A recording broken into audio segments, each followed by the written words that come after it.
की ज्वाइनिंग के लिए बच्चे मुइस भी आ गए हैं। ठीक है, मुइस की वापसी हो गई है। फुरकान नहीं ज्वाइन किया। चले भाई साहब, इसके अंदर पार्ट नंबर बी जो है ना, उसके अंदर हमें एक करेक्शन भी करनी है। तो आप लोग वो करेक्शन नोट कर दीजिएगा। ये भी रेशो फार्मूला का ही क्वेश्चन है, बट ये क्वेश्चन इंपॉर्टेंट इस वजह से है कि इसके अंदर हमने रेशोज फाइंड करने हैं। पिछली दफा तो हमने पॉइंट फाइंड करना था ना, तो इस दफा हमने रेशो फाइंड करना। ठीक है, तो मैं आपको इसकी करेक्शन कराने जा रहा हूँ। आप लोग पार्ट नंबर ए आसानी से कर लेंगे जब मैं आपको पार्ट नंबर बी कराऊंगा। ठीक है, तो बच्चों इसका क्वेश्चन यूं होगा। करेक्शन ये है कि ये जो आर पॉइंट है ना, इसके कोऑर्डिनेट ये नहीं है। आर पॉइंट के कोऑर्डिनेट हैं 20/25, which can be obviously written by 4/5। तो इसको मैं 4/5 भी लिख देता हूँ फाइनली। और दूसरा है आपके पास 128 और 25। ठीक है बच्चों, ये जरा इसकी करेक्शन आप लोग अपने पास कर लें। अब क्वेश्चन की स्टेटमेंट ये है कि वो ये कह रहे हैं कि in each case in what ratio is the line segment divides the point divided by the point R. वो ये कह रहे हैं कि आपके पास पी और क्यू ना दो पॉइंट हैं जिनको आर डिवाइड कर रहा है। तो मैं यहाँ पे बच्चों पी के कोऑर्डिनेट लिख रहा हूँ, वो है -2 और 4। और यहाँ ना मैं क्यू के कोऑर्डिनेट लिख रहा हूँ, वो है 3 और 6। और यहाँ मैं आर के कोऑर्डिनेट लिख रहा हूँ जो भी हमने लिखे हैं, वो है 4/5 एंड 128 डिवाइडेड बाय 25। हमने ना रेशोज फाइंड करनी है, तो मैं इसको K1 कह देता हूँ और इसको K2 कह देता हूँ। आपने फिलहाल ऐसा ज्यूम करें कि आपको आर नहीं पता। पता है आप लोग रेशो का फॉर्मूला कैसे लगाते हैं? ये वाला नंबर ना यहाँ मल्टीप्लाई होता है 3K1, ये वाला नंबर यहाँ मल्टीप्लाई होता है -2K2 divided by sum of ratios K1 + K2। फिर बच्चों ये वाला नंबर यहाँ मल्टीप्लाई होगा 4K2। ये चले उससे पहले 6K1 लिख लें +4K2। डिवाइड कैसे करेंगे बच्चों? Anyone? K1 + K2। K1 + K2। अच्छा, आपको जब ये पॉइंट फाइंड करना होता है तो डेफिनेटली जब हम ये सारा प्रोसेस करते हैं तो आपके पास फाइनल आंसर आ जाता है ना। तो फिलहाल क्योंकि हमें K1 और K2 नहीं पता और आर ही उन पॉइंट्स को डिवाइड कर रहा है, तो इसका मतलब ये है कि इसके लेफ्ट साइड पे ना आर के कोऑर्डिनेट आने चाहिए। तो लेफ्ट साइड पे हमारे आर के कोऑर्डिनेट्स आ जाएंगे। समझ आ रही है बात आप लोगों को बच्चों? बता दें ये Yes, बात। sir. Yes, चलिए, sir. Yes, sir. Basic basically we applied the ratio formulas on the right hand side.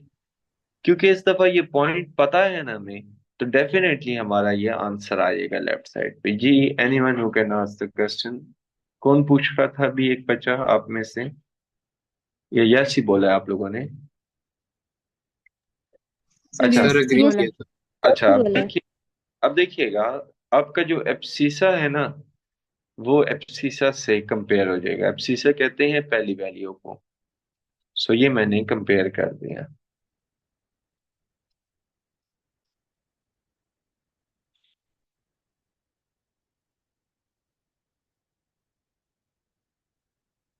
ये मैंने कंपेयर कर दिया। अब आपका मैं ऑर्डिनेट कंपेयर कर रहा हूँ ऑर्डिनेट से। सेकंड वैल्यू को ऑर्डिनेट कहते हैं।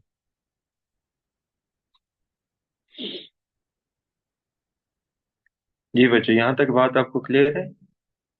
Yes sir. Yes, sir. सही। अब ना आप लोग कर क्या सकते हैं कि आप इसको ना क्रॉस मल्टीप्लाई कर देंगे तो डेफिनेटली हो जाएगा 4K1 plus 4k2 left side पे। अच्छा, राइट साइड पे ना आपका हो जाएगा 15k1 और फिर हो जाएगा -10k2। फाइनली आपके पास ये बन जाएगा 11k1 एंड -14k2 और लेफ्ट साइड पे आपका आ जाएगा 0। सेकेंड इक्वेशन को अगर आप देखें तो वो हो जाएगा 128k1 plus 128k2 is equal to आपका बन जाएगा 150k1 प्लस 100k2। जी बच्चों, बात आपको क्लियर है? Yes sir. Yes, sir. Yes sir. Right. यहां से इसको तो मैं इक्वेशन नंबर 1 चलें कह देता हूँ, रोक दिया इसको मैंने। इसको सॉल्व करें तो 150 में से आप 128 निकालें तो 22 रह जाते हैं। 22k1 और 100 में से ना 128 निकाल दें तो -28k2। अच्छा, अगर आप 2 से डिवाइड कर दें ना तो ये भी बच्चों बन जाएगा 11k1 -14k2। एक बार याद रखिएगा कि जब दो लीनियर इक्वेशन सेम बन जाती है ना तो उनको हम ऐड सब्ट्रैक्ट करके सॉल्व नहीं कर सकते। बेसिकली उनका यूनिक सॉल्यूशन तो एग्जिस्ट नहीं कर रहा होता, तो इसको सॉल्व करने का तरीका ये होता है, नोट कीजिएगा। 11k1 अपनी जगह पे है इज इक्वल टू 14k2 हो जाएगा ना। सो k1 डिवाइडेड बाई k2 आपके पास बराबर हो जाएगा 14/11 के।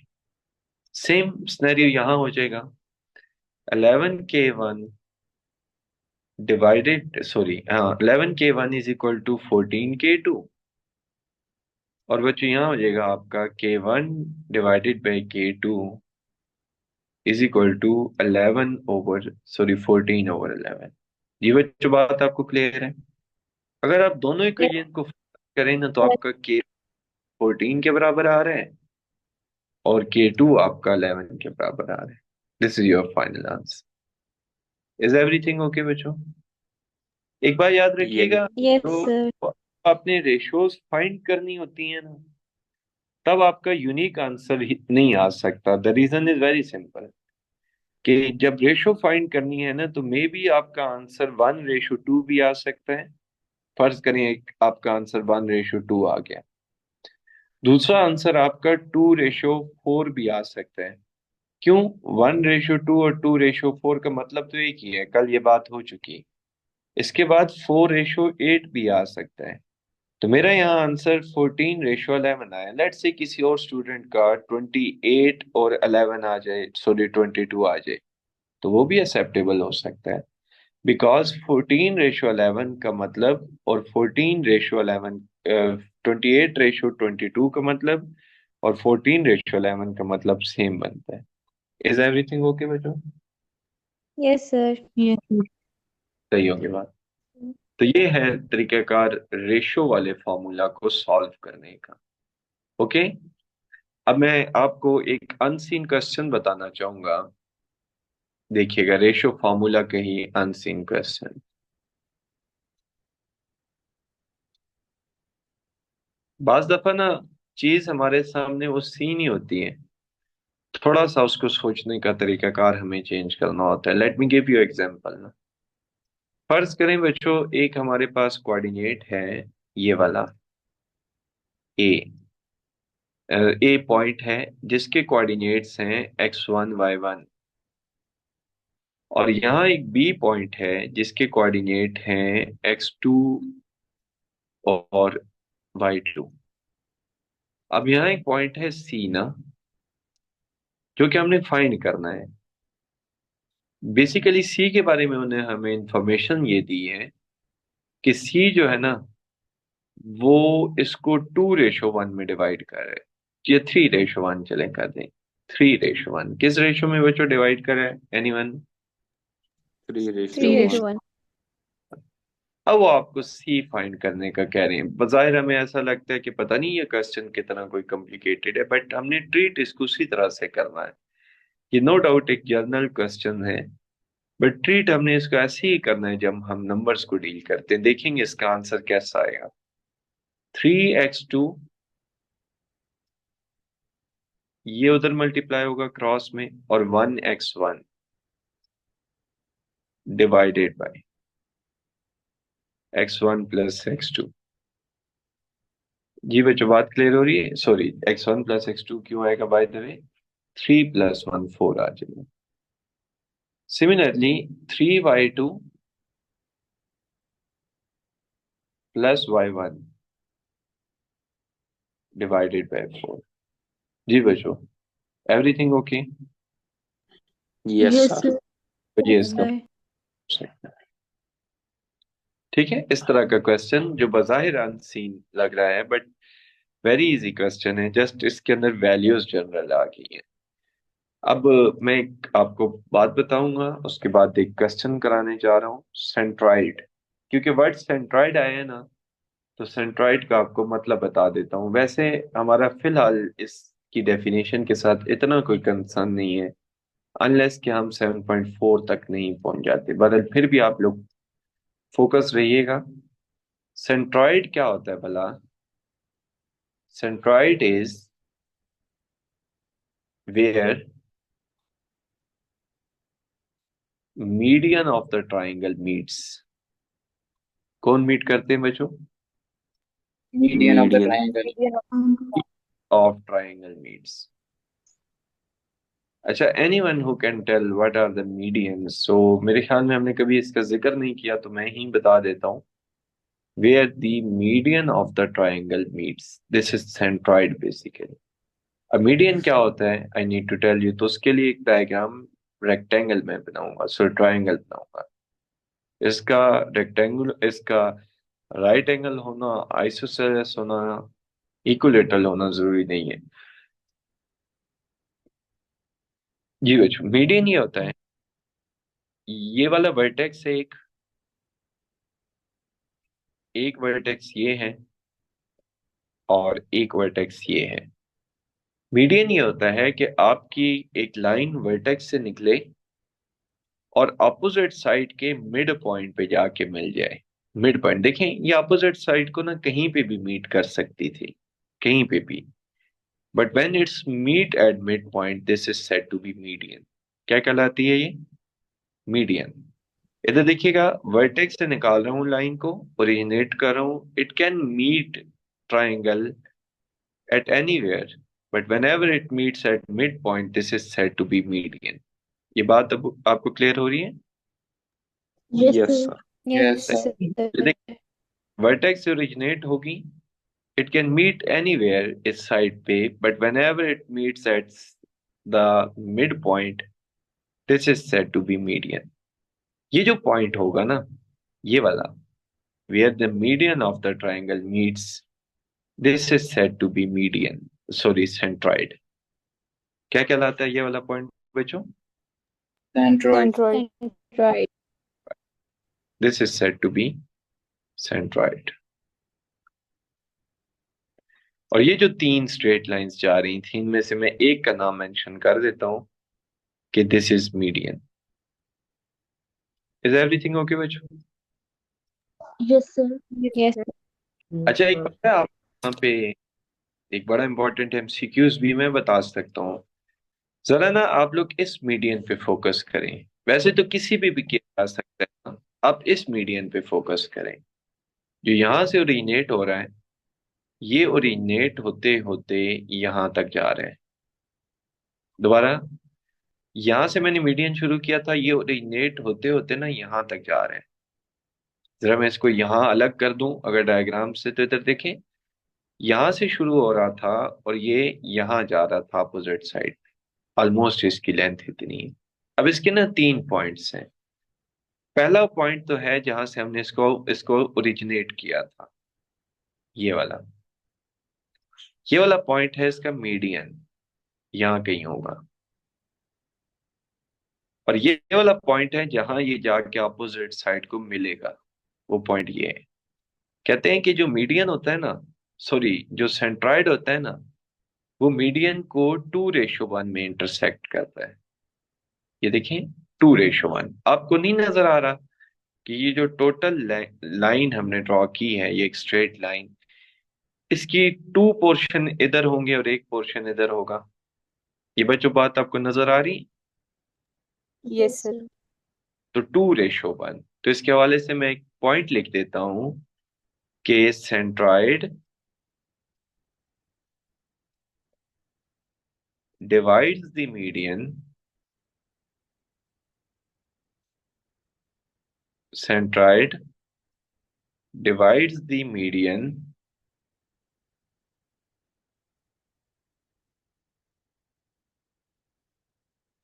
in 2:1. Very, very important MCQs. Everything okay बच्चों? Yes, sir. है। अच्छा, अब सेंट्राइड फाइंड करने का फॉर्मूला मैं आपको बता देता हूँ, how to find out the centroid of a triangle. Centroid का ये फॉर्मूला है, वेरी सिंपल, आपको बताने जा रहा हूँ, फोकस रखिएगा। फॉर्मूला ये हो जाएगा x1 plus x2 plus x3 divided by 3, और y1 plus y2 plus y3 divided by 3। ये इसका फॉर्मूला हो जाएगा। अब मैं आपको ना इसका एक क्वेश्चन कराने जा रहा हूँ जो कि वेरी सिंपल हो जाएगा। ये जिस सारा नॉलेज मैंने आपको एमसीक्यूज के हवाले से दिया है या शॉर्ट क्वेश्चन के, तो मे बी इसके अंदर इम्कान है सच नहीं है जी। आपके साथ शेयर करने जा रहा हूँ क्वेश्चन नंबर 5 इस एक्सरसाइज का। सो इस एक्सरसाइज का ये लास्ट क्वेश्चन भी है। We need to find out this centroid.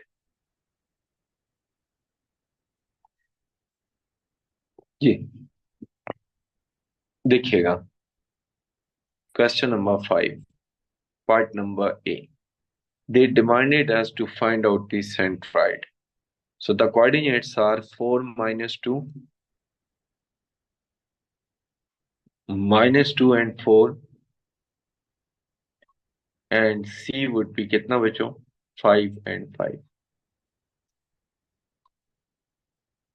जी अब मुझे बता दें, तो सेंट्रॉइड कैसे फाइंड होगा? आपको नहीं लगता कि आपने एक्स वाली सारी वैल्यूज को ऐड अप करना होगा? Yes, sir. Yes, sir. ये आ जाएगा 4 - 2 प्लस 5 डिवाइडेड बाई 3। फिर हो जाएगा -2 प्लस 4 प्लस 5 डिवाइडेड बाई 3। बस, वेरी सिंपल। मैंने क्या किया कि x की तीनों वैल्यूज को ऐड करके 3 पे डिवाइड कर y की, तो क्या आंसर आ जाएगा? 2 और 7/3 7/7. और 7/3। This is centroid basically. जी बच्चों, बात क्लियर हो रही है? Yes, sir. Yes, sir. जी। So this was the question about finding the centroid. आपको एक अनसीन क्वेश्चन और मैं बताना चाहूंगा, विद योर परमिशन, देन हम आगे मूव करेंगे। Unseen question.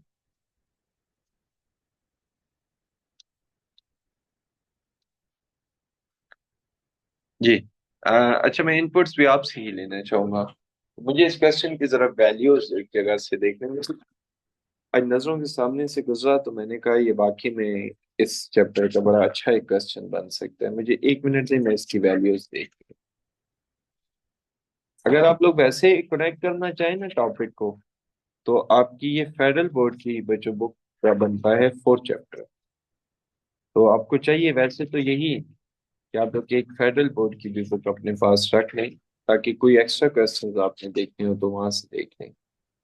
क्वेश्चन ये है कि एक एक ट्राइंगल है ना, राइट एंगल,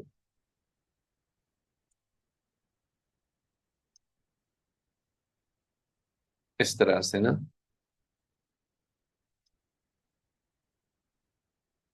फर्ज करें इसकी डायग्राम भी ड्रा हुई है, चलें। उसमें बी के कोऑर्डिनेट्स हैं 0 और 2,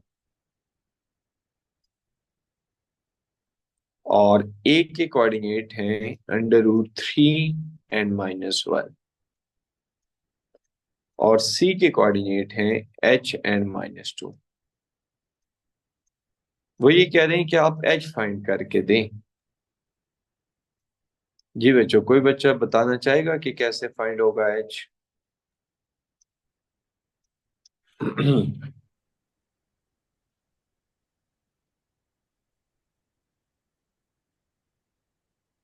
सर साइन कॉस tan वाले फॉर्मूले से कोई फॉर्मूला लगाएंगे? नहीं, वो पाइथागोरस थ्योरम से सर। दोबारा बताइएगा। पाइथागोरस थ्योरम लगेगा, लेकिन उससे पहले जो आएगा वो नहीं पता। हाँ, डायरेक्ट पाइथागोरस थ्योरम लगाने से h फाइंड हो जाएगा। किसी बच्चे ने कोई आंसर नहीं किया? Tahreem, Zaima, Zara, Farwa, we have many students, Furqan. Sir जी, जी जी। ये पीटीबी की बुक से एग्जाम्पल है या सवाल है? क्वेश्चन है ये। अच्छा, सही है। ये तो देखिए, मैं आपको सिंपल कर देता हूँ। We can apply the Pythagoras theorem ना, because this is the right angle triangle. तो हो ये जाएगा कि b इंटू सी मॉड का स्केयर बराबर हो जाएगा b इंटू ए मॉड के स्केयर के। पाइथागोरस थ्योरम लगा रहा हूँ। हाइपोटेन्यूज का स्केयर, परपेंडिकुलर का स्केयर, बेस का स्केयर। अच्छा, अब अंडर रूट नहीं आएगा डिस्टेंस फार्मूला में, क्योंकि स्केयर हो गया ना। तो h का स्केयर हो जाएगा, क्योंकि h-0 होगा। -2 4 16, राइट साइड पे ना बी ए हो जाएगा। सो √3 का होल स्केयर 3 हो जाएगा। -1 - 2 √3 का होल स्केयर 9 हो जाएगा। फिर क्या हो जाएगा कि h माइनस √3 का होल स्केयर हो जाएगा, और फिर आपके पास हो जाएगा -2 + 1 -1 1 का होल स्केयर। क्या आपको बात बच्चों क्लियर हो रही है? Yes sir. Yes. h का square +16 is equal to 9 3 times 12 113, plus h का स्केयर प्लस √3 का तो नहीं आएगा, 3 आ जाएगा, एंड -2h√3। कटिंग देख लें, बड़ी आसानी से हो रही है। आपका स्केयर स्केयर से जा रहा है। आपका 16 ना 13 + 3 यानी 16 से चला जाएगा, तो 0 इज इक्वल टू -2h√3 आ जाएगा। और यू कैन सी सर के 1 नहीं यहाँ लिखा आपने? h की वैल्यू भी 0 आ जाएगी। हाँ, सर 1 नहीं आपने 1 नहीं लिखा। लिखा।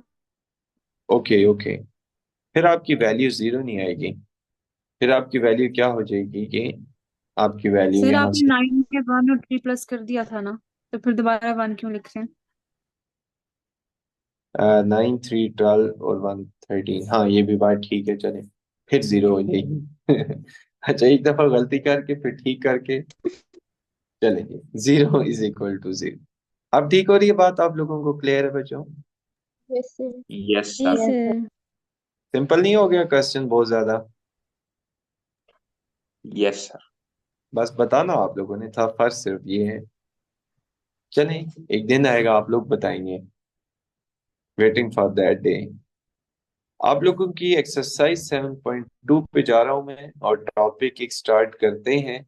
बड़ा ही इंपॉर्टेंट टॉपिक अब स्टार्ट होने जा रहा है। To find out the equation of straight line. Equation of straight line. असल हमारा कंसर्न डिस्टेंस फॉर्मूला के साथ तो ऐसा इतना नहीं है, जितना हम एक लाइन की इक्वेशन फाइंड करने में इंटरेस्टेड होते हैं। तो पहले ना मैं आपको थोड़ा सा समझा देता हूँ। तो मैं यहाँ पे हेडिंग दे रहा हूँ exercise 7.2।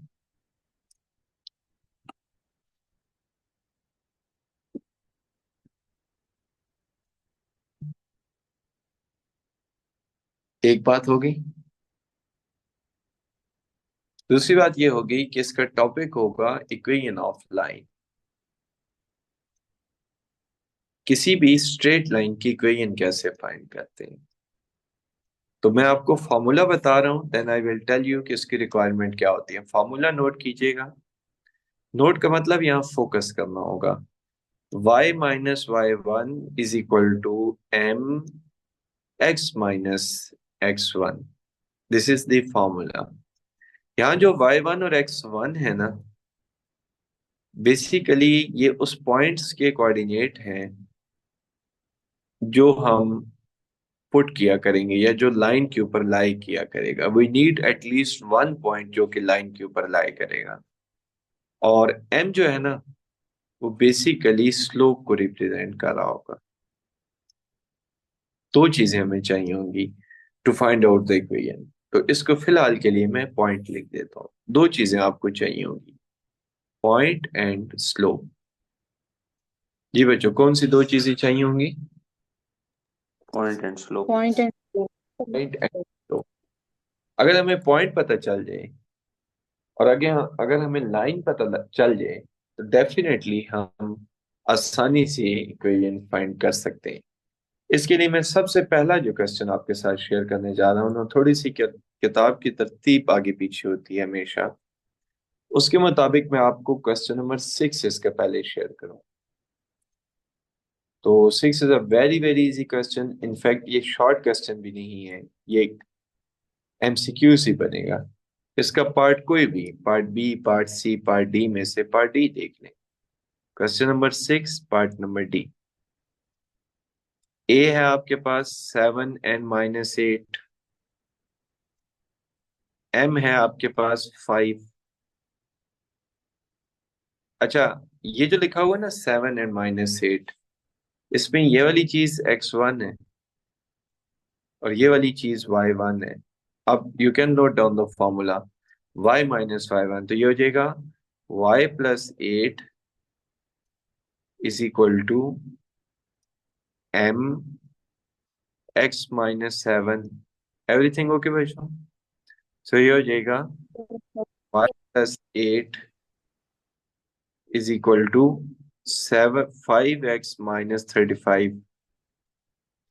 So finally, I can tell you the answer, which is 5x minus y, और 35 में 8 ऐड करें तो बच्चों 43 बनता है ना।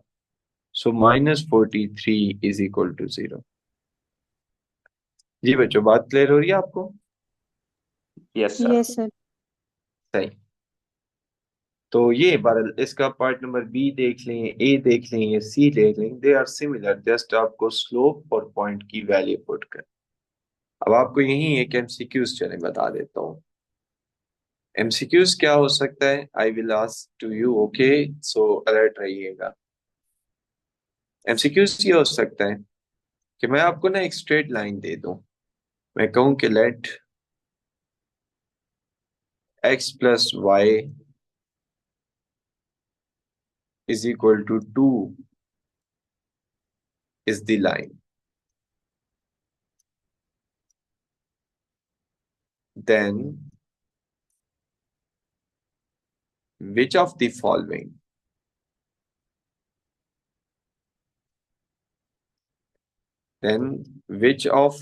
point lies on the same line? अभी तक आप सोचना शुरू कर दें कि क्वेश्चन कैसे सॉल्व होगा on line. Lies on the line, of course यहाँ लाइज आता था, मैंने लिखा नहीं है। चले, मैं आपको ऑप्शन दे रहा हूँ बच्चों। 0 0 is the option number A. Option number B is 1 2 is the option number B. Option number C is 1 1 is the option number C. Option number D is 0 1 is the option number D. जी बच्चों, who can tell me what is the answer? Option C. Options. What is the reason? इसकी reason भी share कर दें। Sir value put sir की है point equation. में करेंगे हाँ, तो दोनों side equal. point lies on the line या whatever the curve, it means it has to satisfy. और do you know in the case of equation satisfaction का मतलब क्या होता है? सेटिस्फेक्शन का मतलब ये होता है कि उसको पुट करने से left hand side right hand side के बराबर आनी चाहिए। तो क्योंकि 1 1 को अगर मैं पुट करूं तो मेरा आंसर 1 + 1 2 आ रहा है, तो इट मीन्स 100% ये बात है कि ये इसको सेटिस्फाई भी कर रहा है और यही इस लाइन के ऊपर लाइव ही करेगा। ओके, बता दें, बात सही। क्लियर है? Yes sir. Right. अब ना इसी क्वेश्चन को थोड़ा सा एक्सटेंड कर देते हैं। एक्सटेंड बल्कि क्या करना है, बल्कि आपको मैंने स्लोप का फॉर्मूला बताया हुआ है, नहीं बताया हुआ मेरे ख्याल में, है ना? नहीं बताया हुआ, तो चलें पहले स्लोप का फॉर्मूला देख ले। ठीक है, स्लोप बच्चों नोट कीजिएगा।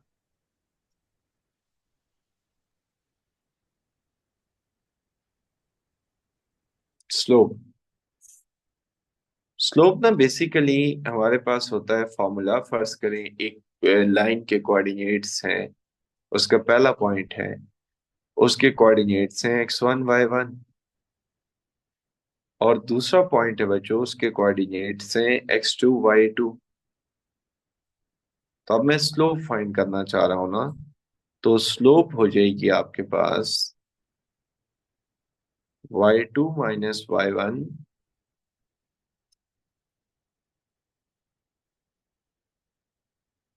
Divided by x2 - x1।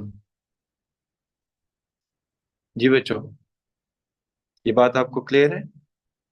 Yes sir. Yes सही। सर।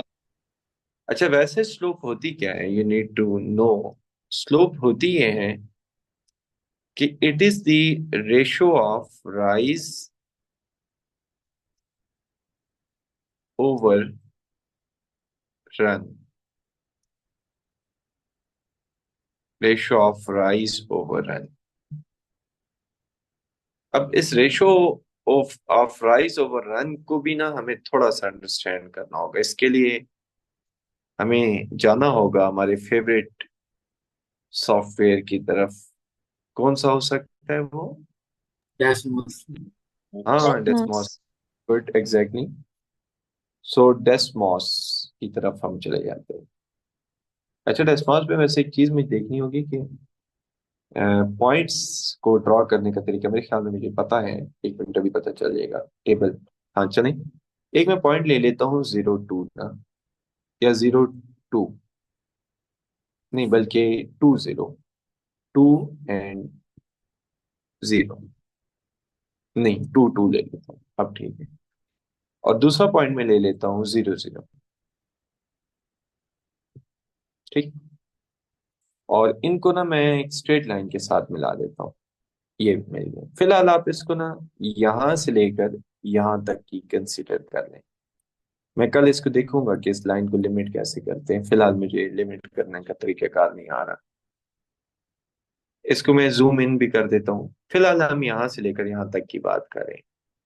आप में से कोई एक बच्चा मुझे एक बात कंफर्म कर देगा कि फर्ज करें ये जो पॉइंट है यहां तक, यहां से लेकर यहां तक, ये यहां तक, इसकी अगर मैं यहाँ पे ग्राउंड पे विड्थ देखूं तो ये कितनी आ रही है? कोई बच्चा बता सकता है? 2 यूनिट्स। हाँ, 2 यूनिट। और इसकी बच्चों हाइट कितनी आ रही है? 2 यूनिट। 2 यूनिट। टू। इसको कहते हैं कि ये जो चीज है ना, ये जो ग्राउंड पे हमने डिस्टेंस कवर किया है, this is set to be run. और ये जो हमने ऊपर की तरफ लाइन को उठाया ना, this is set to be rise. क्या कहलाता है ये? Rise. So rise. Rise over run की जो रेशो होती है ना, वो स्लोप होती है। अब इस केस में अगर देखा जाए तो राइज भी 2 यूनिट है और रन भी 2 यूनिट है। तो इसकी जो स्लोप होगी ना बच्चों, वो आ जाएगी 2 ÷ 2। फाइनली आंसर क्या आ जाएगा? 1। 1। 1 आ जाएगा। अब हमने ये तो और तरीके से फाइंड किया ना। अगर हम अभी वाले फॉर्मूला से फाइंड करें, इसके कोऑर्डिनेट होंगे 0 0 और इसके कोऑर्डिनेट होंगे 2 2। अब जरा आप वो वाला फॉर्मूला लगा दें, तो जाइएगा y2 - y1, यानी कि 2 - 0 divided by 2 - 0। What does it means बच्चों? फाइनल आंसर फिर क्या आ रहा है? 1. 1. 1. So what does it means कि आवर फार्मूला वर्स, क्योंकि हमने पहले फार्मूला के बगैर किया तो भी आंसर 1 आया, और फार्मूला से किया तो भी आंसर 1 आया। एग्री करते हैं आप लोग इस बात से? Yes, sir. Yes, Yes, sir. So basically the slope is the ratio of rise over run. ये मैं जो अभी मैंने आपको बताई है बात ना, इसको मैं आपकी पीडीएफ का भी हिस्सा बना देता हूँ ताकि आपको कॉन्सेप्ट क्लियर हो जाए। Is everything okay? Yes, sir. Yes, sir. सो अब हम अगर एक काम करें ना, देखिए बच्चों,